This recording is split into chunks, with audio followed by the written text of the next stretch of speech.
Well, hello, White Sox fans, and welcome to a 2025 MLB Draft recap for the White Sox here. My name is Ian Eskridge. Joining me, as always, Mr. James Fox. Hi, James. How are you? I'm fine. That was nuts. Like 17 rounds. Mike Shirley too said it was like a whirlwind. He's like, yeah, that was a little bit tough. They give you an hour after round 10. They're like, all right, get your stuff together and keep going. Yeah, that was crazy. Yeah, I saw that yesterday uh, in the talk yesterday. He said, "Oh, it might just be a good idea to have everything keep on rolling." I mean, I can't imagine that he probably Yeah, I feels don't a know little how he feels differently. now. Yeah.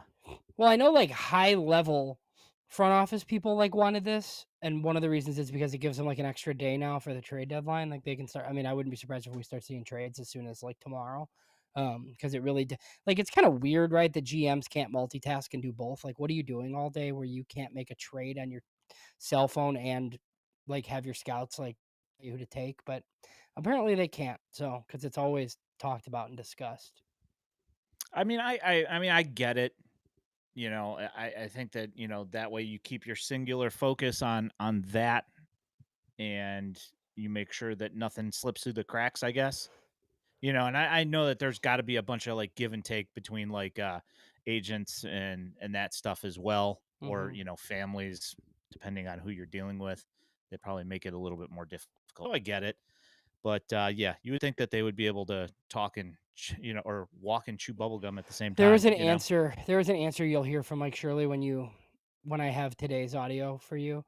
Like talking about the draft room and how it's just like 10 hours of like it seems like a episode of The Bear basically, where it's just like you're just like everybody's on a phone at all times. Like you're texting agents, calling other teams. He said he talked to 7 college coaches yesterday on the phone, just like, hey, why is your guy falling? Why is this, that, whatever, just it just sounds like insane, right? And he said he remembers back to doing drafts as an area scout when there was like one phone in the room. Right now, everybody has one, and you're just like texting. All family members are texting, asking where their kid's gonna go, like just all sorts of craziness. It seems like. Yeah, no, I can only imagine. The war rooms look quite different these days compared to, how they previously were. Hey, Vince, how Yeah, you doing? We are glad to be back for another round. It has been a, pretty crazy 24 hours, really. Just, so much activity crammed into a 24-hour period. yeah, it was a lot. It was, and I feel like the futures game like is kind of cool, but it like just totally goes on the back burner because it's like an exhibition game, and like there's just like this is the way wrong time for the draft, and I feel like everybody knows it except for Rob Manfred. I don't know that that means that it changes, but like something built around the College World Series makes a lot of sense to me. Like if you could move the College World Series up, and have the draft be on like the last day or something, like I think that's fine. You're not really hurting anyone other than potentially like guys off those two teams potentially, but I mean, okay. Yeah. I mean, the problem comes is that obviously NBA works with Major League Baseball, but I think that they would probably have like an issue with rearranging everything that they're doing. I mean, I think that Major League Baseball would have to rearrange what they do Yeah. in order to kind of meet halfway there. Right, and I mean, they used to do it during that time. I remember, like, guys would get drafted, like, while they're on the field, and they'd come into the dugout and be like, "Hey, you were just drafted in the 17th round or whatever," you know? So, yeah, I mean, I don't know. I mean, I heard a lot about Billy Carlson. One of the commenters said that I nailed the pick. I mean, I thought it was him or Parker if they were on the board, and if they were gone, I kinda had no clue. Well, didn't you say he's Mike Trout? Isn't that what you said? That's what I said, yeah, I did say Okay, that. Yeah, so yeah, exactly. so we'll see in I don't know 6 7 years here if you nailed that bit as well. Let's hope. So I do like the comparisons though. Not that it'll be PCA or Connor Griffin, but like, did you watch the swing? I mean, like, you're better at this stuff than me. He's got to pull his hands in closer to his body, but like I that, mean, like it doesn't look that bad. Like other than that, I mean, yeah. I I don't think it's any huge things. I mean, like they with the swing they try and keep guys to stay inside the baseball and stay inside and behind the baseball. That's the major thing here, and he does kind of get out and around on things a little bit. So um, yeah, I don't know. It's kind of one of those things that with higher velocity stuff that's one of those things that you'll tend to roll over a lot more if you're trying to catch up to that speed. So um, Yeah. Do you question. know what an 80 grade arm is across the diamond? I mean, he throws 90 something as a pitcher. So, I mean, I would have to imagine it's probably Ellie De La Cruz, so like 100.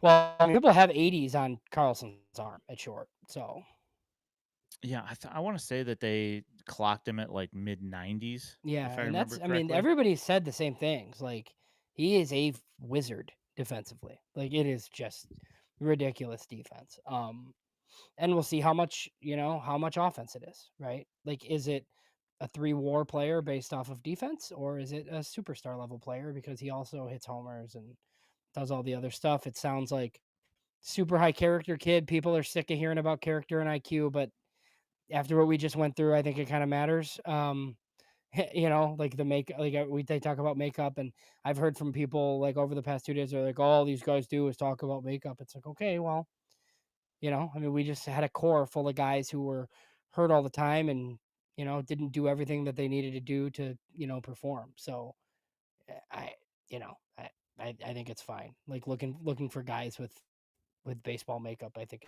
is Yeah, no, for sure. I think that the makeup is a huge deal for these guys, especially when you're making this huge of an investment in the player. And there are there were a couple of guys that there were character questions on. I won't bring any names into specifics, but it's rumored that that's why they fell in the draft, and um, you know that stuff does come back to bite you. Um, yes, there's a couple. there were some guys, yeah. Like, I mean, there's a local guy that went in I think the 40s that people didn't think was going to last into the 40s, and there's another one out in the Pacific Northwest that everybody kind of wanted. That, yeah, there's some character stuff that we're not really privy to, but I mean that guys fall for usually because of character or injuries. Yeah. So I'm going to go ahead and bring up a couple of these questions here, just because I want to that before we start running through the classes here, because I'm sure that there'll be questions there as well. So let's just go ahead and answer a couple of those. There was a question in here about when these guys, the guys that sign, when they're going to end up, where they're going to Yeah. be. Signing deadline's July 28th. So not that long, honestly. So I think you'll start hearing them roll out. I mean, the Sox have typically signed their whole class, and then they usually send them to like an affiliate that's off, right? So like if Birmingham's on the road for a week, maybe the whole draft class goes to Birmingham and then disperses. With these 4 high school guys, like they're gonna go to Arizona, um, and they probably won't play at all. Everybody else, I would imagine, will play. Even the pitchers that they took, I don't think have that many innings under their belt, so we'll probably see them. Yeah, I wouldn't expect to see any of these high school guys, other than like I said yesterday, just backfield stuff. Yep, I don't. we'll be asking Bill Mitchell how they're looking. I mean, we got reports on Bonnemer last year. It'll be similar, and then we can get into like, you kind of talked about how Winston-Salem needs like an infusion here. Um, ah, there's a lot of college bats that are going to have to go to Kannapolis. So Yep. maybe Well, Winston's about to get a whole bunch of players. yeah. There's somebody in the chat that gave me a heads up on a bunch of promotions that did happen. So we are going to see some of those guys that were in Kannapolis. They're going to be starting in Winston Salem here on Friday. So Yeah. we got a few days off here for the All Star break, and the games start back up on Friday. So we'll see. We're at least going to see 4 moving from Kannapolis to Winston Salem. So who moves from Winston Salem? I don't know if anybody. I know that We saw that Sean Gusenberg and Nick Podkul got let go from the Barons today. Um, Shout out to those guys. Those guys were instrumental in the title last year. But there's some injuries there between both of them that kind of limited their play time this year. Plus, you know, uh, just if you don't keep moving, eventually you'll get passed by, and I think that's kind of what happened there.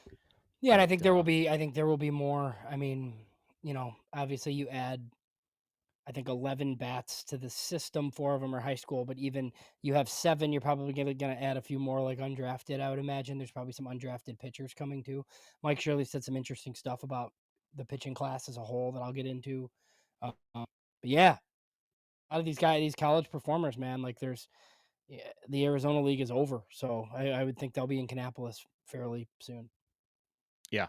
Uh, so Wolf asks if Carlson starts to move fast, does Bonner pick up an outfield glove or shift to third? That's That is, I don't know. You worry about it later. It's just one of those yeah, things where, I mean, look, like Billy Carlson will start in Kannapolis next year, and Bonnemer will probably start in Winston.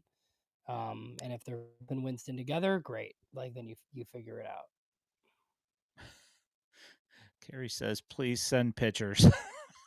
Yeah, Yeah, no doubt. but I mean, Um, remember the Arizona League season's over, and there will be there's like veteran college guys on that team that will also fill up, basically. yeah, no, for sure. Um, yeah, I think that this strategy that the White Sox used. They drafted what, 4 shortstops this year, and 5 if you count Caleb Freeman, the Yeah, utility so guy. yeah, it's a lot of shortstops, which This is which why is you good. draft them. Yeah, This is exactly you can why. never have too many. I mean, Billy Carlson, obviously, and then Lodice, Colby Shelton's technically a shortstop too. I think the only definite corner that they signed was Anthony Depino, who's a first base and third baseman from Rhode Island, and he was like a priority senior sign for clubs. So he's going to be cheap. Um, but there was like a priority senior sign for $30,000 in the 10th round a few years ago who, has played in the big leagues this year in Tim Elko. So it's not always nothing. Yeah. So screaming, what grade would you give the draft?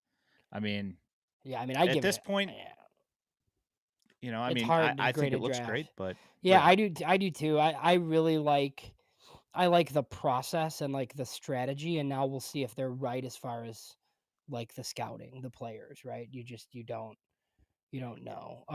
So Mike Shirley went into it today how it's like a 3-tiered process where there's an evaluation, right, of the player, and then there's stats. So like scouting, statistics, and then now like R&D and models, basically. You use all 3 to, you know, do your best. Vince asked if there's any guys that intrigue me from today. We're gonna get into it. We're gonna go through the whole class here in a minute. yeah. Let me see here if there's anything else that I want to think of. Yeah, Trey Adrian, Trey loves that they waited until the 20th round to take a left-handed pitcher. So Adrian asked, "Do you think any of these guys go straight to Winston?" I I doubt it. I mean, don't think maybe so. maybe Yeah. the Rhode Island guy could potentially. The senior, I think he's more along the lines of like a Galaney type, where it could be quick. Um, but probably not. I don't think. I think they would more likely move guys from Kannapolis to Winston and then just have a whole brand new team at Winston or at Kannapolis. Yep. My thoughts as well is that One it's other probably one going to other be. thing before we get into it. So Yep. last year and the year before, Brian Bannister was in the org. There was a ton of talk about Brian Bannister from Mike Shirley and what he was looking for and how much influence he had.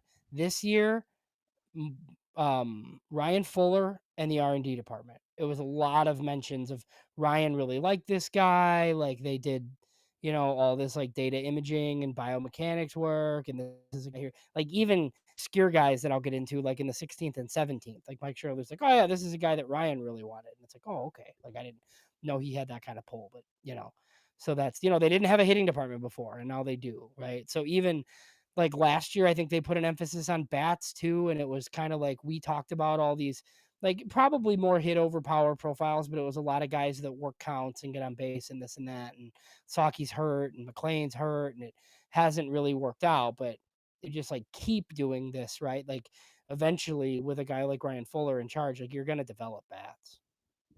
You would hope, anyway. You would certainly hope. I'm going to answer this. Uh, No. no, Jack, I don't. I don't think they take him over Fauske. So the question was if they would have taken Summerhill if he was on the board. I think they pushed Fauske down to them. I think that was just what they were.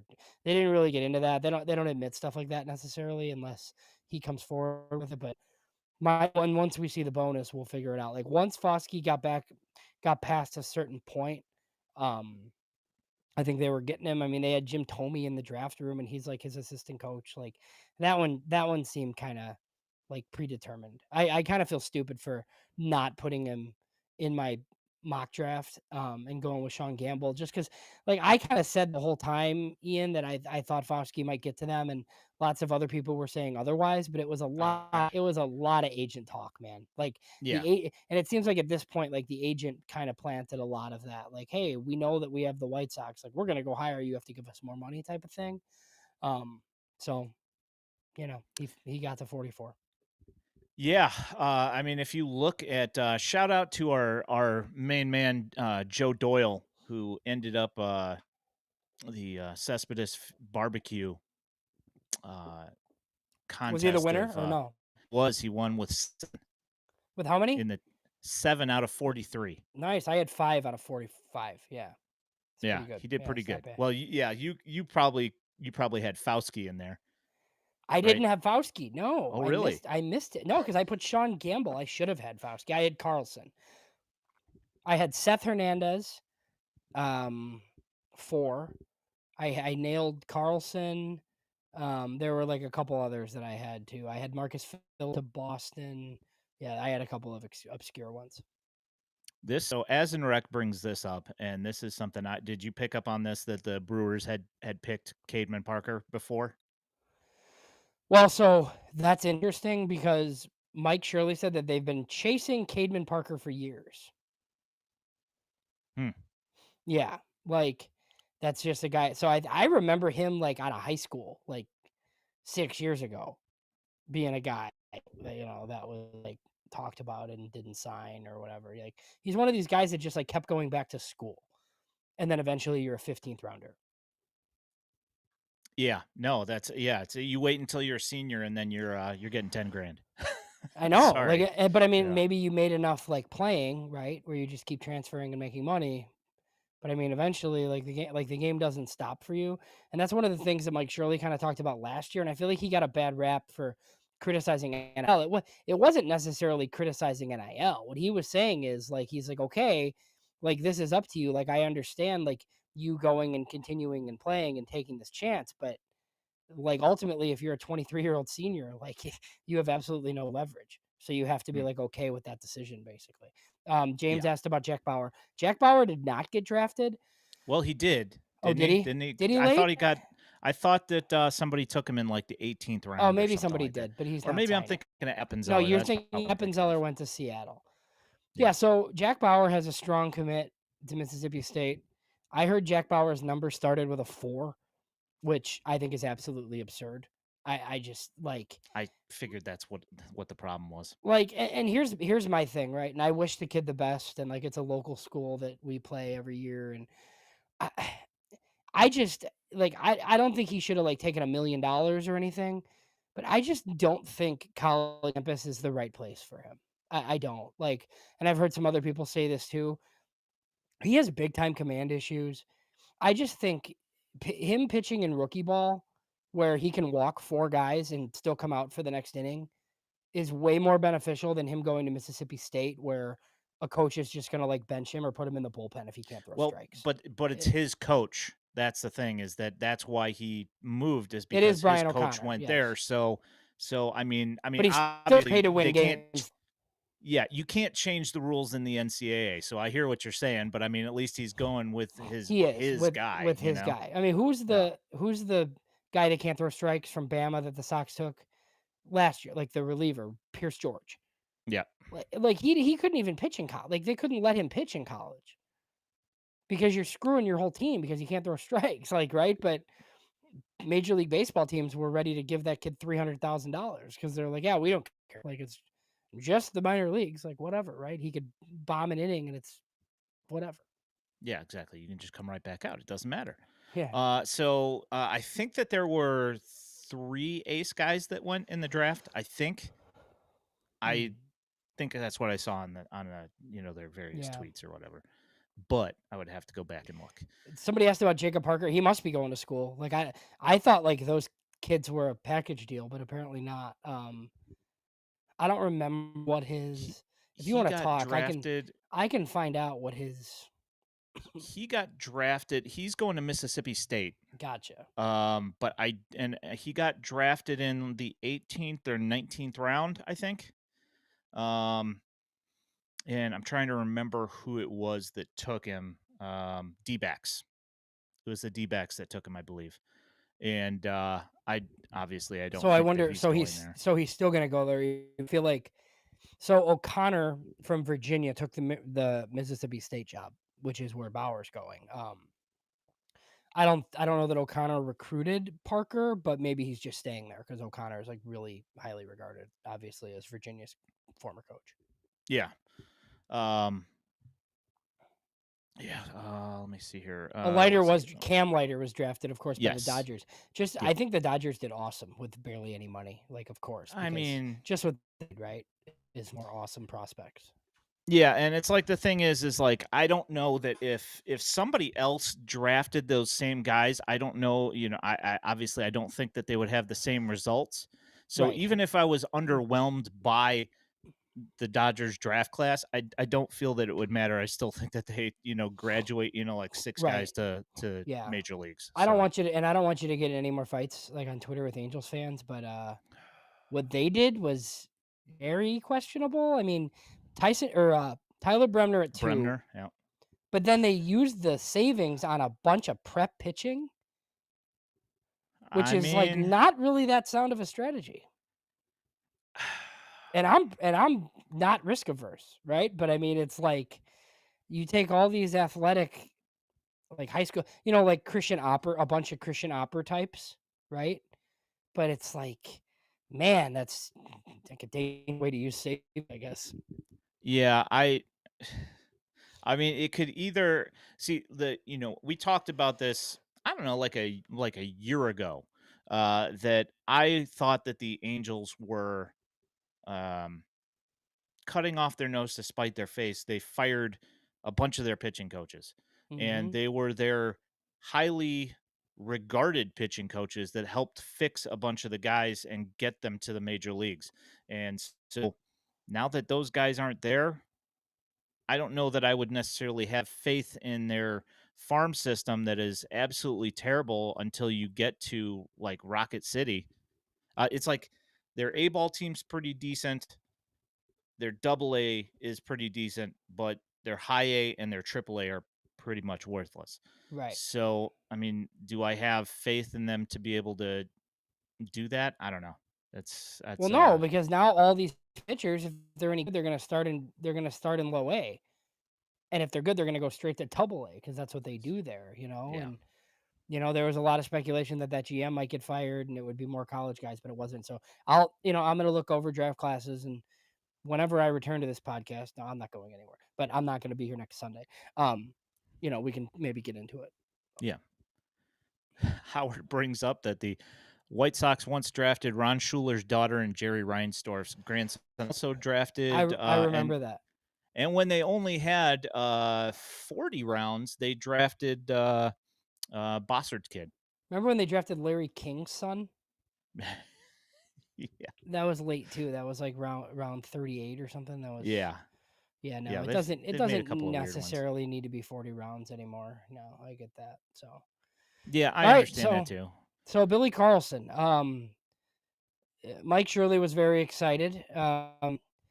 he said that he was their top prep shortstop, right? I guess I could believe that, like, especially if you don't think Holiday is a shortstop, right? Like, because the thing with Eli Willits, and I was on the CHGO show earlier, and Sean asked me about this. Like, he's like, "Well, what's like what was like the selling point?" And it's it's like, well, he's 17, right? But there's no 70 or 80 grade tools. Like Billy Carlson, you can argue is a 70 defender with an 80 arm, right? And there's some hit questions. But I mean, Willits is 55s and 60s, like and you're just betting on the fact that he's so young that he's going to be good, right? So I could see that. I mean, Parker's probably going to move off. Steele Hall's a definite shortstop that also has big time hit questions. So yeah, I mean, I totally understand that. Shirley said he's one of the best defensive stops in the amateur ranks that he's ever seen. Like defensively, no reason not to believe him there. They like believe in the makeup. I know on his conference call, he was he was pretty good. Like, he was asking who the Sox took at 44 and was talking about Fauske seems like a, one of these big leader types. And there's video floating around of when Mike Shirley and Chris Getz called him and he said this is a good decision, great decision. I always like that. Yeah, so and then Mike Shirley did mention that he's always wanted to draft one of these California prep shortstops, like one of these, one of these kids, and he finally did. Yeah, it's like getting a Porsche, Yeah. So I've You always always wanted wanted one.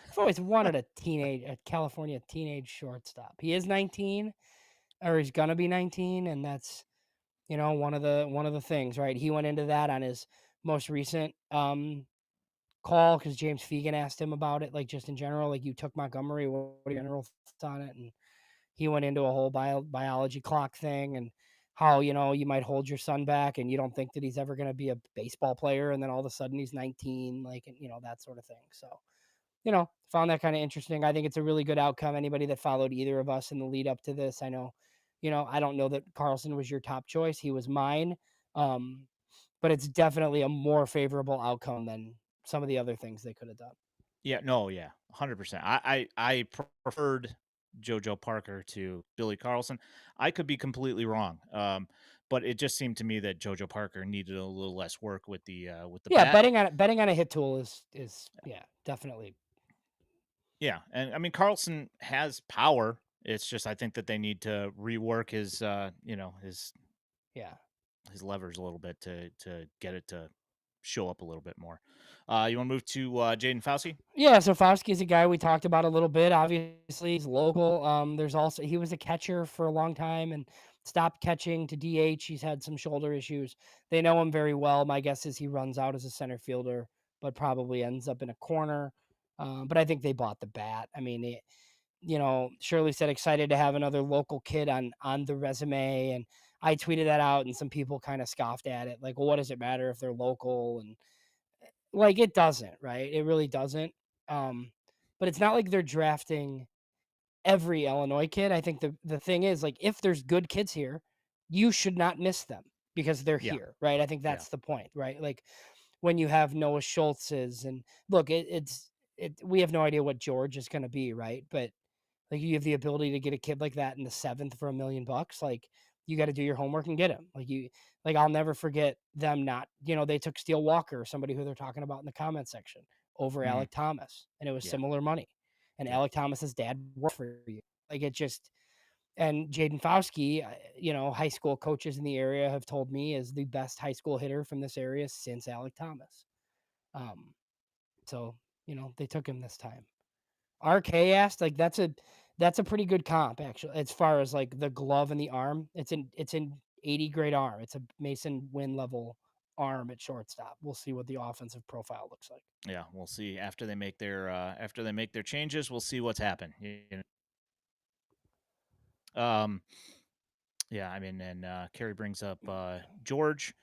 Um, you just don't want people coming in and stealing stuff out of your backyard. Without No, and you look, know, there was plenty. They didn't take Ethan Moore. I mean, like if there's like prep guys with flaws, they're probably not going to take them. I mean, and it's like I think it's the Midwest in general, and people have asked this. Like I think JJ Lally, who is the Illinois area scout, also cross-checking now, is very respected for his opinion. And Mike Shirley lives in Indiana. They know Midwest guys, like, and their teams in the Midwest. And I think if you went and looked, like, there's, a bunch of other teams that draft from their area as well, most likely. Yeah. Was it?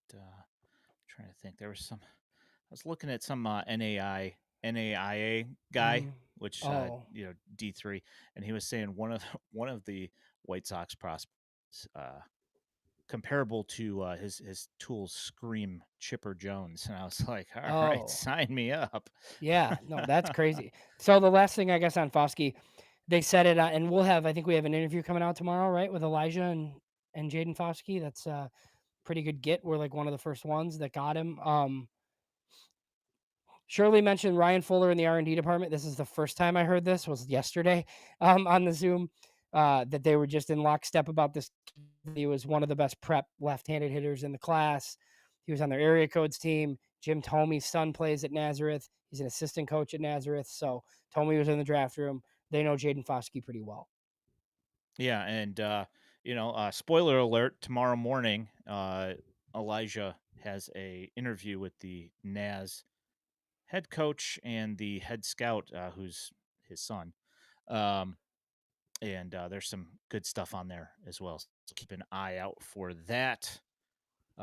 Pull that up from Wild One really quick. Which one? The latest one that All right. Wild One, but yeah.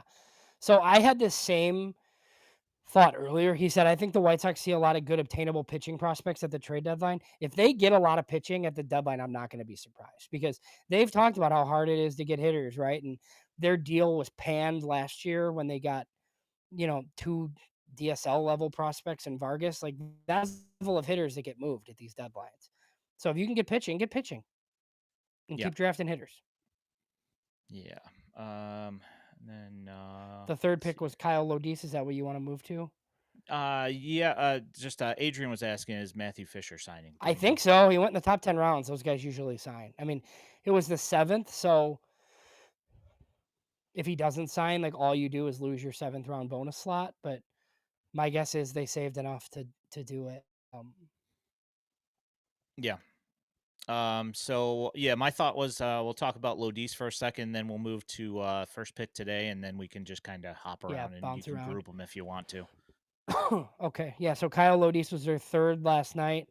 I think he was ranked 79th at Baseball America. He was ranked at Pipeline too. I think you kind of said it. Like, seems pretty high floor. The area scout thinks he can, but definitely thinks he could. It's second or short. He's another guy that's transferred, right? He was at Georgia Tech. I mean, he's just another one of these grindy baseball type guys. I think it's an Antonacci type guy, but one that might be able to play shortstop.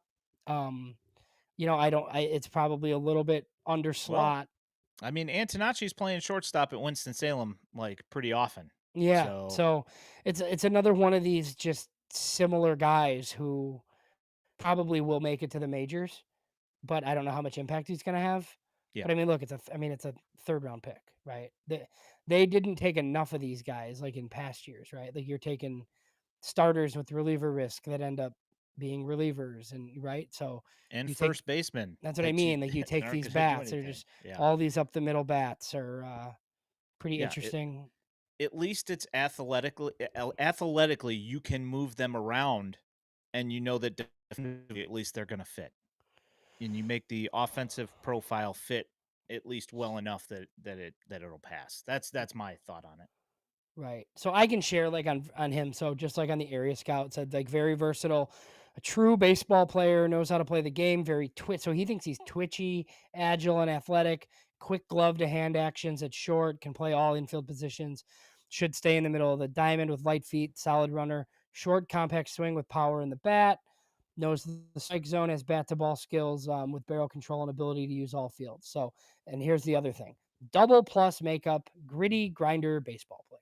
So, That's what he looked like to me, and that is a profile that the White Sox have been increasingly trying to grab: smart, capable baseball players, and I'm all on board with that because no matter what you do, You have 20 rounds to fill here. So does it make sense to get guys that are smart baseball players? 100%. Or, do you just want to take shots in the dark on a bunch of guys that probably are never going to pan out for anything, Well, and even if they're guys that like we think are org guys who people like, Carrie who's watching, like, tell us good reports on, like is a really great dude. Like what like even if like these professionals are there helping guys that are ultimately gonna help you, it's not a negative. Yeah, agreed. All right, so interesting pick. First pick today, another catcher, which, Yeah. the first thing that I saw from people, why are you taking another catcher? Yeah. Well, I mean, and it's a prep catcher too, which is like a pretty dangerous demographic normally, but I mean it's a fourth rounder. Mike Shirley talked about that today. You usually don't have access to these types of guys like in this range because prep catchers either go high or they go to school.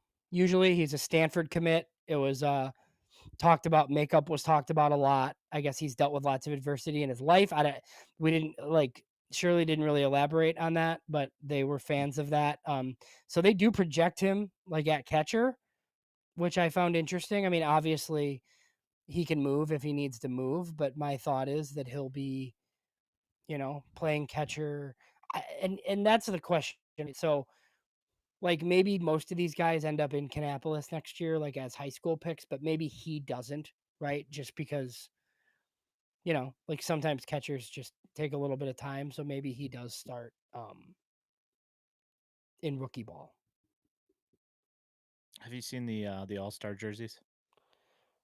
Aren't they the regular jerseys? No. Where I They're thought they were wearing pretty hideous. I thought they were wearing theirs again. Mm, no.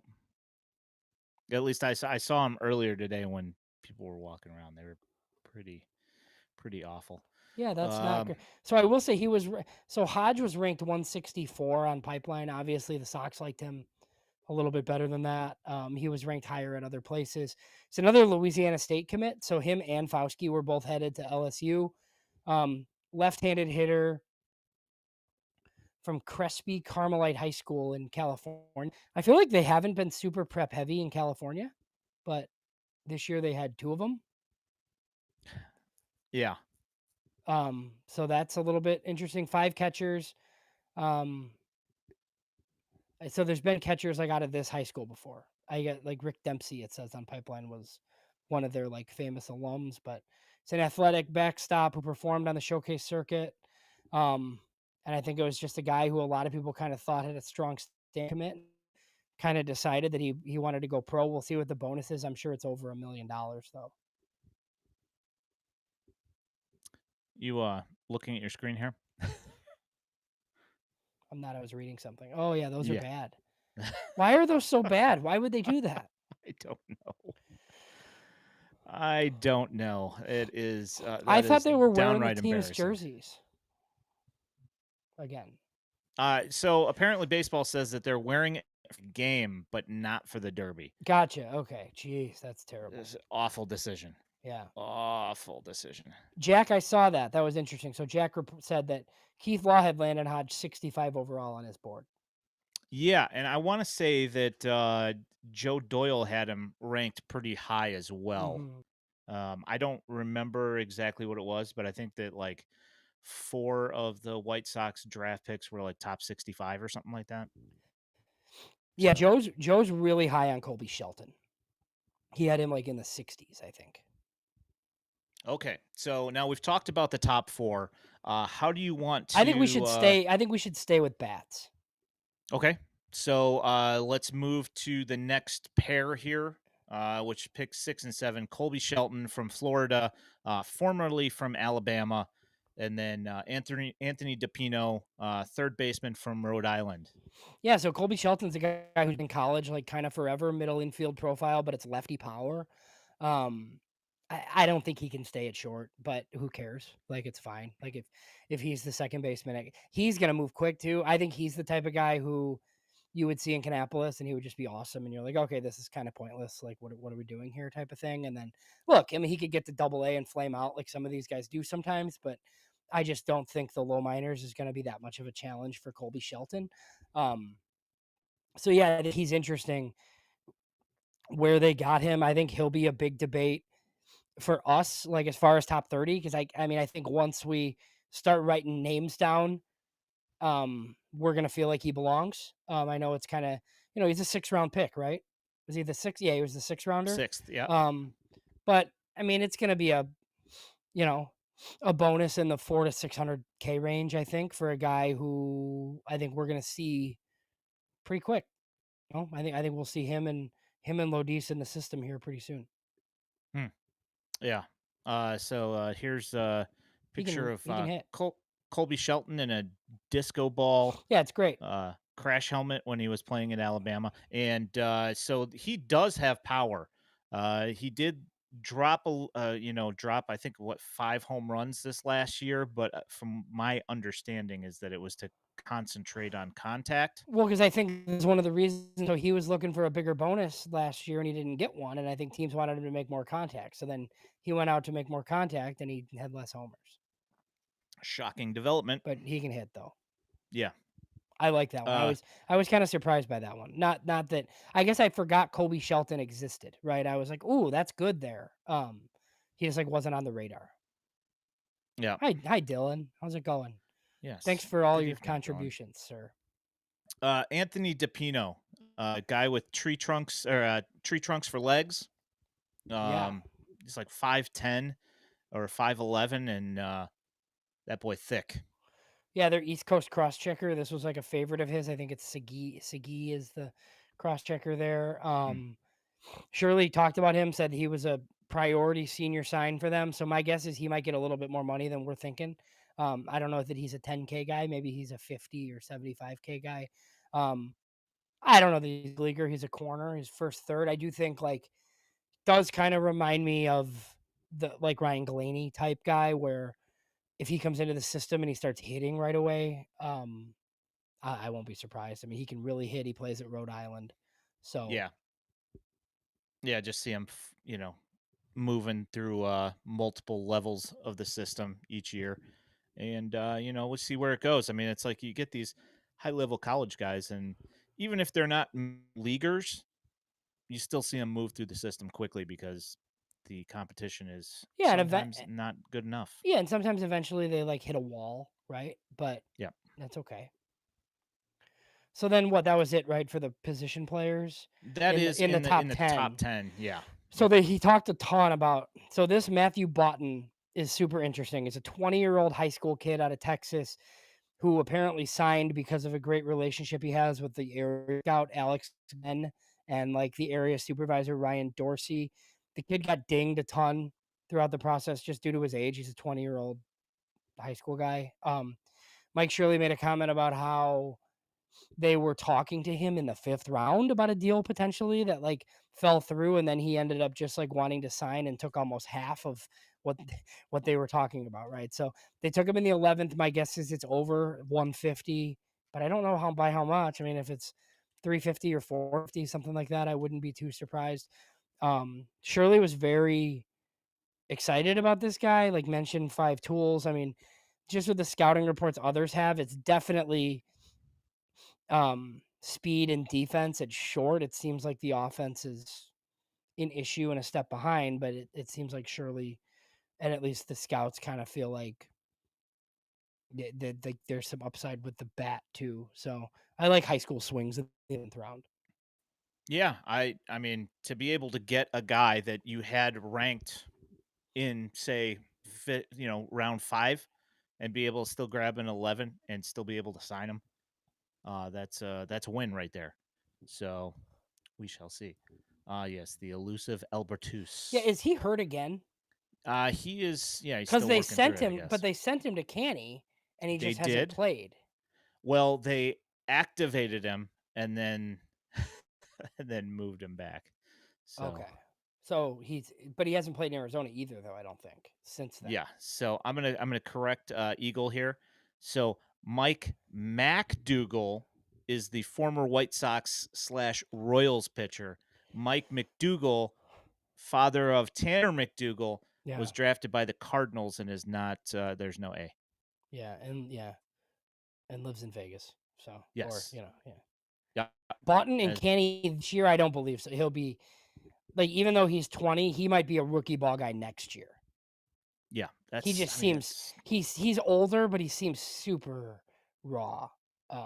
It's like a DSL guy. It's like what like this is gonna trigger Ian, but it's like watching guys like Ryan Burroughs play. I feel like it's just super raw. yeah, well, He might be a better base runner, but we'll see. so all right, so here's the thing, right? Is so he goes on Talking Ballers podcast, and I'm speaking of Ryan Burroughs here, and he says, "I don't watch baseball. When I leave the field, I want to leave baseball at the field." And like he doesn't watch baseball. And I'm like, "Oh, well now it totally makes sense why I see you doing the things that you're doing because you don't watch baseball. Watch more baseball, dude." Um Uh, yeah. Anyway, um So that was the 11th. next on. They seem really excited about this guy too. I talked to I'll get you an area scout report. Eli Brown. Um, so I found this part interesting. So he goes to Mercer, but he's a redshirt or a draft eligible sophomore. Sophomore, right? Yeah, yeah. So I bet he costs a little bit of money, even though he's a Mercer guy. I mean, it's a small school in Georgia, obviously. Um, but this is like, it seems like a center field profile, a fast guy. It's another bat that they kind of liked. I mean, they targeted bats basically. Let me see if I have this. I feel like I do, but maybe not. Eli Brown was, oh yeah, he sent me this thing on center field profile, but like a good enough athlete to move around the outfield, runs well, can play defense. Only a sophomore in college, so he's very young. It said left-handed hitter, really good um bat to ball skills, uses the whole field. So it's just another one of these like center field um hit over power, uses the whole field, more walks than Ks, controls the zone. Like, it seems like kind of a pattern here. Yeah, I like it. I watched a little bit of film. I mean, obviously, I'm kind of shooting in the dark here. I can only see what I've seen other, people that I pseudo trust. I can only go off of what they're saying, but from what I've seen so far, it looks like it should be a fairly decent watch out in the field. So after that is Ryland Galvin, catcher from Texas. Yeah, and he's like a ranked guy. So he was 237 at BA, and he was, I think, in the 170s at MLB Pipeline. Merck asked Shirley a question about him, and he's like, "Well, he was the starting catcher for the best team in the country." That was the first answer. Like, it was pretty It's fun. So Yeah, apparently, he has some links to. I think it was him who he knew Tulowitzki pretty well, who knows Phil Nevin. I guess Phil Nevin was in the draft room and kind of knew a lot about this guy. He had a really good year at Texas, so he did. this is a quick move. So this guy could be catching in Canny, Yeah, no, in 100%. Yeah, 6 weeks. yeah, And it's good because yeah, you have your prep catcher. And look, like teams draft catchers every year because you need a million of them. And you got a bunch from Venezuela every year that come up, and some don't make it and some do. And most of them are defense only. Um, but you have your like quick moving college catchers, like your Michael Turner type guys, and then this guy who I think will be at Winston next year probably. And then you have your high school catcher who's going to be in Arizona, right? So yeah. just very Well, like two different ends of the spectrum. yeah. Turner is he should be back here within the next week or two. He's taking batting practice now, coming back from four fractures in a Yeah. finger, which is awful. Let's talk briefly about the catching situation after we're done here. Okay, sounds Because good. some other interesting things happened, and I've seen the Corey Lee stuff in the comments. We'll get to it. Yeah. Um. So then there was So, two. Yeah, I could do. So oh, there I were. I did want to mention something about Galvin. Mm, I so I went through his game log, and I'm just gonna throw this out there. He hit something like 320 or something for the season. I went through his game log, and I saw when he played pitcher for Oklahoma, Case. for case Oklahoma. on. Oh yeah, Yeah, yeah. Case on Cunningham. Yeah. yeah. So I saw there. I saw when he played LSU. I looked and saw when he played Florida because I wanted to see how he fared against traditionally good pitching schools. Numbers were not what I was hoping for. Not great. Yeah. So I'll just say I'm gonna go ahead and throw that out there that you know he's it's entirely possible that the numbers are padded a little bit with some other schools that you're like okay, so just something to take a look out for. Yeah, and I'm gonna have a tough time calling him like Ryland. I feel like I'm gonna So Ryland Galvin, it's he was like too many undrafted L's. undrafted as a sophomore eligible last year, but MLB Pipeline said that he should fit in the first 5 rounds this July. So today, so I'll be curious to see if he gets more than the 150K that's basically allotted for these guys. It is plus raw power to all fields with a Yeah, right-handed bat, but he does get too pull happy apparently and struggles to make contact against non-fastballs. So yeah. I will say just to respond to that comment, Scout was a dude. He's just a dude defensively. yeah, Defensively, that guy was he was awesome. He phenomenal. was awesome in Yeah, high school too at Libertyville. yeah. He just the hit tool never quite caught up. Yeah, because catching is Unfortunately, really, really hard. it is. Uh, So these two guys, Caleb Freeman, I can tell you a little bit about, and then Derek Serta, two outfielders, one from Georgia State, but you said that's like maybe more of a utility profile, the Georgia State guy. that's what they announced him as was And I as a d- and util. okay, and I do think he was slated to transfer somewhere better. So we'll see on him. And then Derek Serta is an outfielder from Kansas. Mike Shirley made mention both of these guys were guys that Ryan Fuller specifically like Hmm, wanted or signed off interesting. on, something along those lines. Yeah, with those guys, which is interesting for a 16th and 17th rounder. These are maybe guys that also could be in Kannapolis like pretty soon or this season, I guess. Um, so Yeah. he said about Caleb Freeman, the area scout from Georgia, Kevin Burrell, and he had 4 or 5 guys in this class. Said left-handed hitter with a good swing, physically strong, leverage in the swing path, with power, strike zone awareness, lots of walks this season. He has versatility defensively in the outfield and the infield. So maybe that's where the utility profile is coming from. Um, So Average his arm speed isn't great. The carrying tools, the bat, and the power potential. yeah, and if we were talking about him in the chat earlier today, the Future Sox chat, and his stance is funky. He looks like a Craig Counsell-ish, but yeah, the power looks like it's there, and it looks like he can get out of that stance into Yeah. a an athletic position to hit. So it's good. So Dylan says And Freeman was slated to go to Texas. yeah, So I don't think he's going to go to Texas if the White Sox spent a pick here. They're not typically wrong about this stuff, like they yeah. usually, these guys that they draft, they typically sign. Derek So it's Serta, 11 insane hitters, I glove. think. They Yes, said that 11 hitters, 9 pitchers. they said they wanted to be pretty hitter heavy.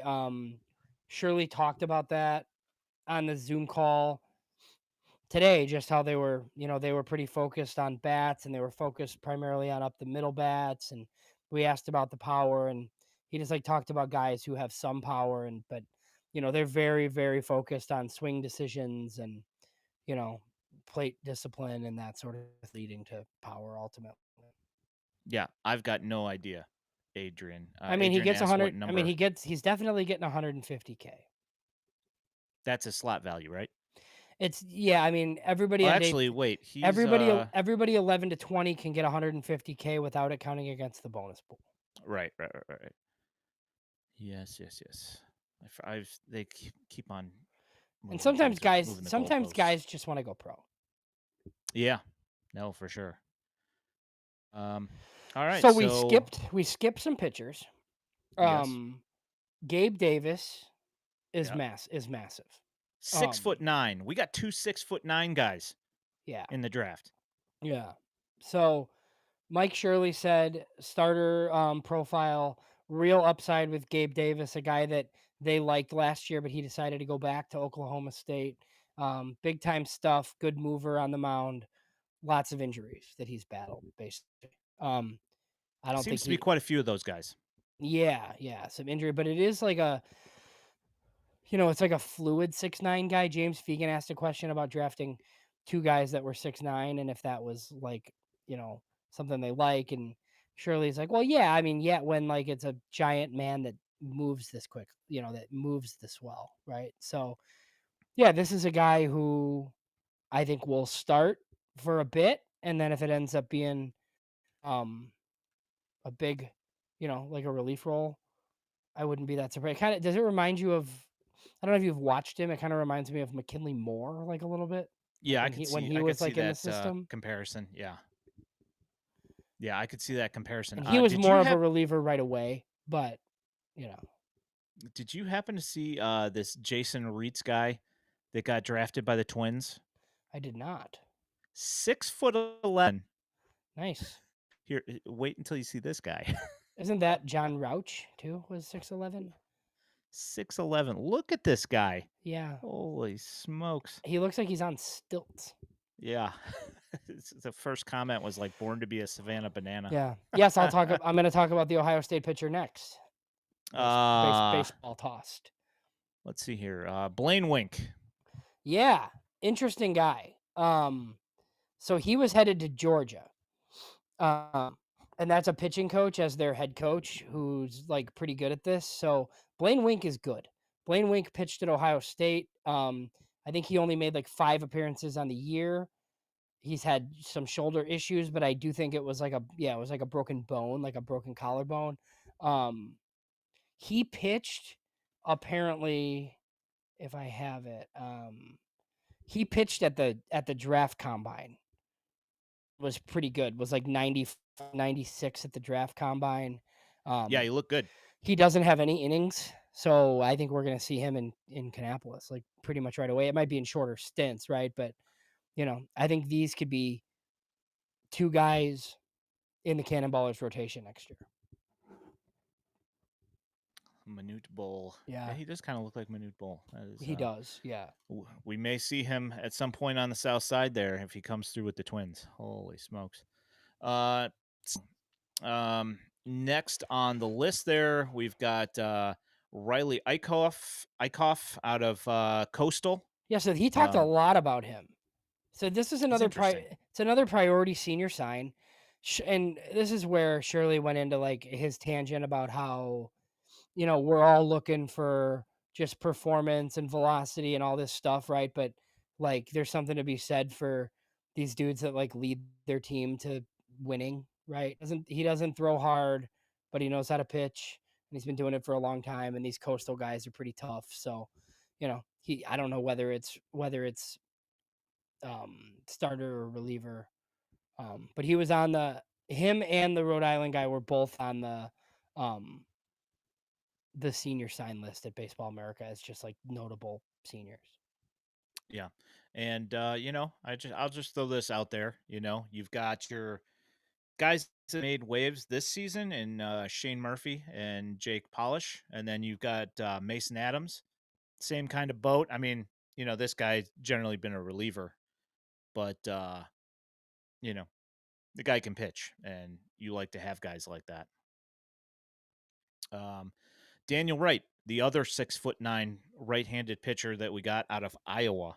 Yeah, it seems like he doesn't really throw very hard. Which But he's is huge. So weird. he looks like Yeah. he's harder because he's massive. He looks like he should throw much harder, and Yeah. or maybe it's just deceptive that he is throwing harder than it Yeah. looks like. I don't know. Well, I think I don't know which the one. last Iowa reliever that they drafted is pretty good, right? That's Jack Young. Yep, Jack Young. Yeah. So there are a few of these guys. It seems like they kind of really liked these guys and these guys coming up, and these were like your Bannister picks. So like Caedmon Parker is a guy who he was on the BA list at 442. I think he's a relief profile out of TCU. Shirley said they've been chasing him for a long time, so that's like a reliever profile probably pretty soon, like in the low minors. Um, and then there's Landon Payne of Southern Mississippi, Nicholas I like him. Weyrich of Marshall, and Andrew Sentlinger of left-handed pitcher out of Virginia Tech. I don't know for sure if he's signed. I haven't heard. Which guys is the side armor? Because that apparently that's a guy who Bannister like really wanted. That's Nick Wyrick. Okay, so that's the Marshall guy. Yes. Yeah, so that's a Brian Bannister special. Yeah. He looks funky. Landon Payne, closer from Southern Miss, and that dude's got an attitude, and he's got a super nasty slider. Yeah. I'm interested in seeing him come. He throws strikes, so I know Kerry will be interested in that. I don't know much about Max Banks. He was a transfer to Washington. Probably a relief profile is my guess. Yes, I looked up his numbers at in the draft league, and my guess is that they see something that they can work with, because I wouldn't imagine they would take him in round 14 if there wasn't something that they thought that they could sort out, because he had something like a whip in the draft league and like a 9.5 ERA in like 20 innings. So Yeah. there's clearly got to be something that they think that they can work with to help him. So So Dylan had a question for me to ask Mike Shirley about supinators and if they like targeted pitchers who supinate. The answer was yes, and Shirley laughed and he said, "Oh yeah, like back when I used to do this, like it was all arm action and this and that and the other thing, and now they have Rod Larson on the pitching side along with Brian Bannister, and these guys have all this data and know exactly what they want." So um, apparently, all of these guys are supinators. They were capes. yes, it's they get a card that they carry in their wallet, Yeah. and they have to show it to enter the club. So can they, or if you're a supinator, can you or can you not add a changeup? I think it depends on. I think that it depends on which changeup you want to add. Yes. Okay. I think the supinators. I think is it the kick Because I change? feel like the pronators are all getting UCL tears. Yeah. Yeah, So maybe that's the kick change one, I huh? don't. Yeah, I don't know. Yeah. I'm confused, and we'll see.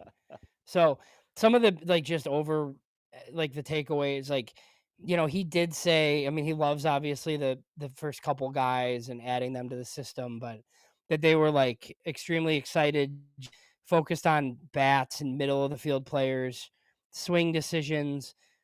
He said that he did make a reference saying that it was like more position player dominated than the past than normal. He said that was twofold. He said they wanted to add bats, obviously, but he also thought that the draft was light on college pitching. They didn't like the college pitching class for just like what they look Interesting. for. And he thought that with the focus on bats, that they couldn't, they basically afford prep pitching.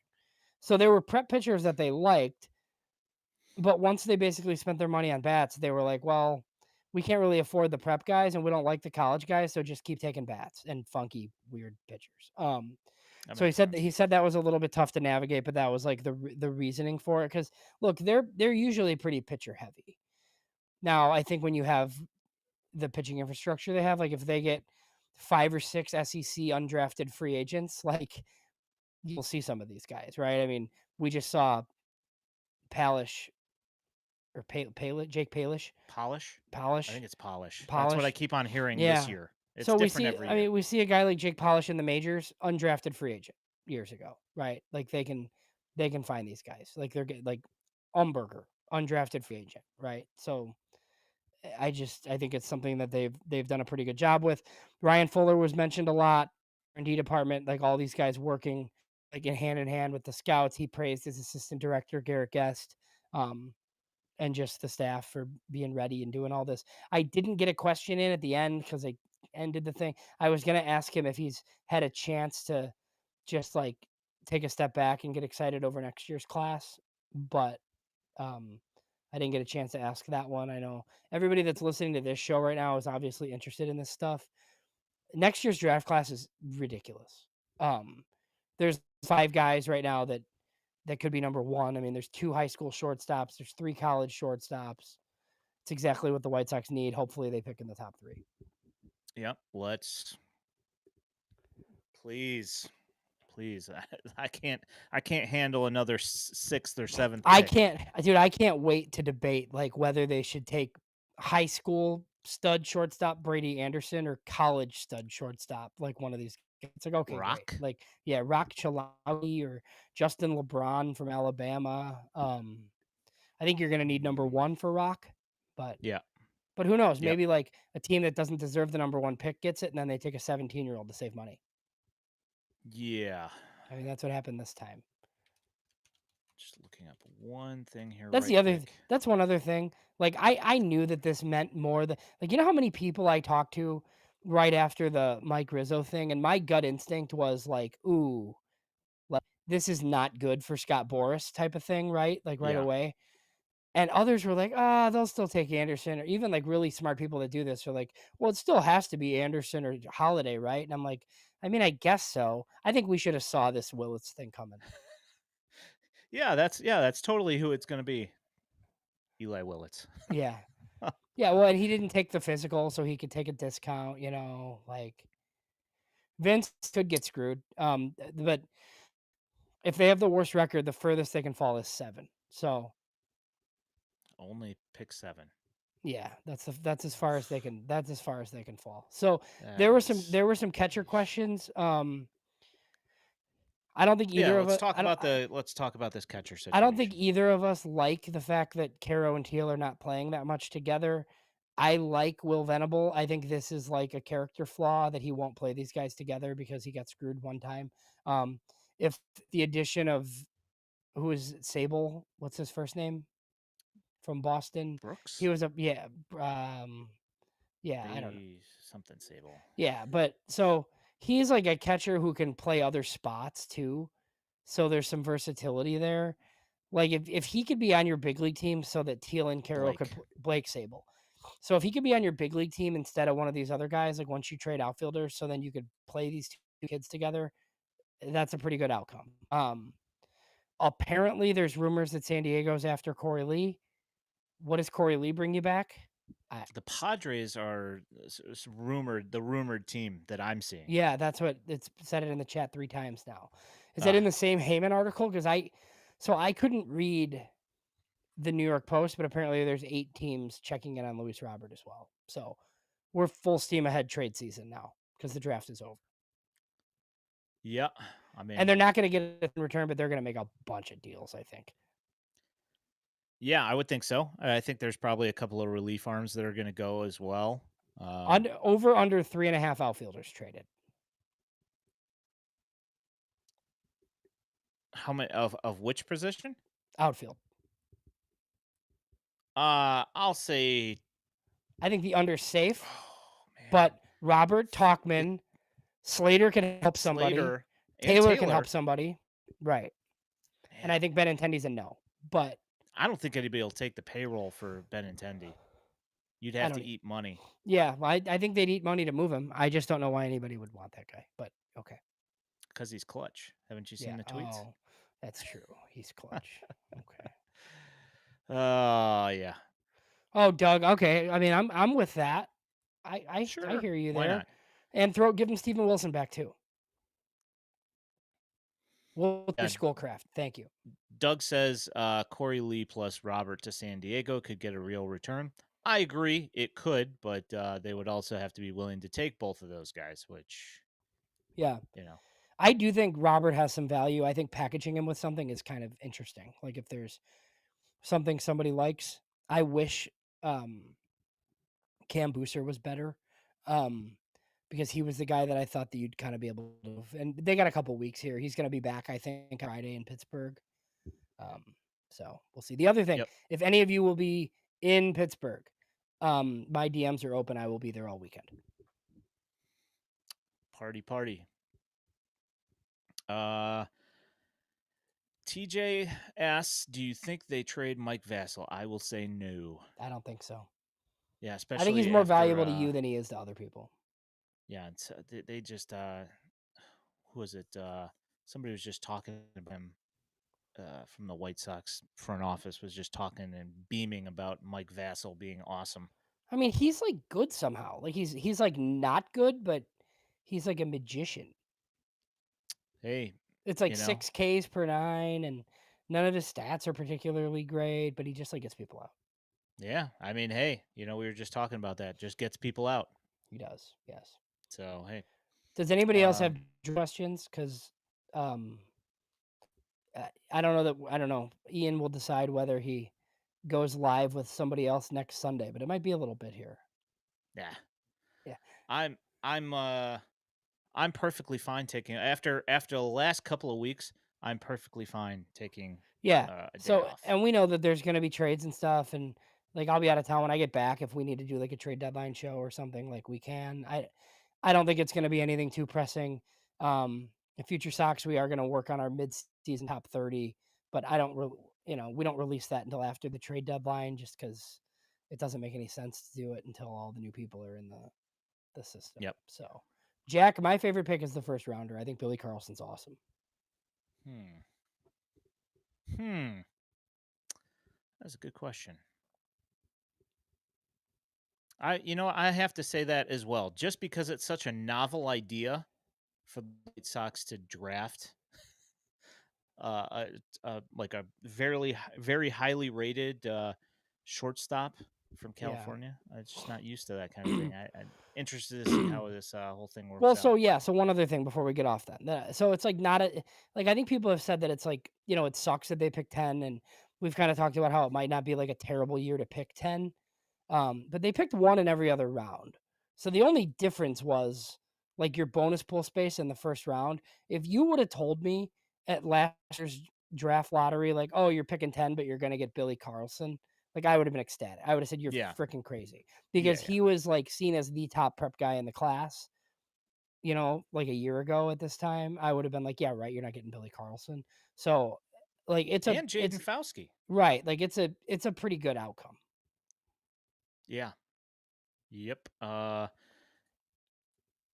Vince, I don't know. Mm. I don't know. I'll put some feelers out. I'm sure I'll Vince, find a you taker. can host with you can ask Jeff Cohen questions and he can maybe Yeah, take them or speaking of something. Jeff was in here earlier and he had mentioned promotions and we were at the part where we were about ready to head into the players, so I just kind of skipped over it. But yeah, so there's gonna. He was wondering who is going to be promoted out of Winston Salem, and he thought Lucas Gordon and Antonacci. And actually, I was talking to Carrie about this last night as well. We were trying to figure out exactly Mhm. who else you could get to move up to go to the Barons because you're going to have open spots. You are. So I don't know. Are the White Sox facing Skeens? They're not, right? We don't know yet. I hope so. I hope Oh, it's okay. Sunday. I'm gonna be there, so it's Sunday. So you want to see Skeens? I would love to see Skeens Yeah, I because don't. I I don't don't. care whether my team wins or loses right now. I was just talking about a top 3 pick. Like, yeah, I'd like to see Skeens in person. That would be cool. Yeah. This is a very good question. Joshua Nathan Strong says, "Does Braden Montgomery go to Arizona for a fuller session?" Personally, I think that some things need to definitely be done with his swing. But again, I will put up the disclaimer. I won't, but I'll give you the disclaimer that I am not a professional. But looking at the swing from both sides, I see the same issue on both sides, and I don't know. We'll see if that doesn't indeed happen Yeah. because the strikeouts are Yeah. so and And higher velocity is going to take him down.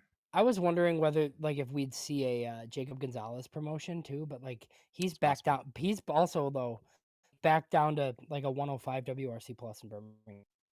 It's better lately, but it's Yeah, like it was up around 120 and now it's down to 105. I just, like if you think that guy might be a utility guy, like just send him to Charlotte and see what it looks like. yeah. It's lots of singles. I think that's And the yeah, issue there is that it's been a lot of singles. But the thing is that it has been very important singles and uh like very clutch uh timing yeah. on his hits. So, that is what that is. All right, Do you have guys. anything further here, James? No, speak now or forever hold your peace is what I was gonna say. Like I can see the comments now. If there's anything else, I'll answer it. If not, see you later. All right, I'm going to walk us out. You have been watching / listening to the Future Sox podcast. You're too late. If you are listening to this in podcast form, know that you can find us every Sunday night at 8 p.m. on YouTube and the Purple app. You can also find this podcast and all of our written content at FutureSox.net. If you are looking for White Sox prospect highlights, you can find them on X at FutureSox and now also here on our YouTube channel. If you love the content and want to support us here at FutureSox, there's a link to our Patreon in our channel description and at FutureSox.net. You can also toss up a super chat on our YouTube stream. Also, don't forget to like this stream and subscribe with notifications so you know when we're going live while helping us in the World Wide Web algorithms. My name is Ian Eskridge at Daily White Sox. He is James Fox at JamesFox917. We appreciate all of you. Thank you so much for coming and hanging out in the chat. Thanks for comments. Thanks for driving the conversation. Thank you for hanging out and making this community work. We appreciate you. We will see you guys possibly next week. I'll post something if so. James is going to be out hanging out with Paul Skeens and Livy Dunn, and I'm going to be here in Chicago. So maybe it happens. You guys have a great week. We'll talk soon. Thanks. Bye-bye.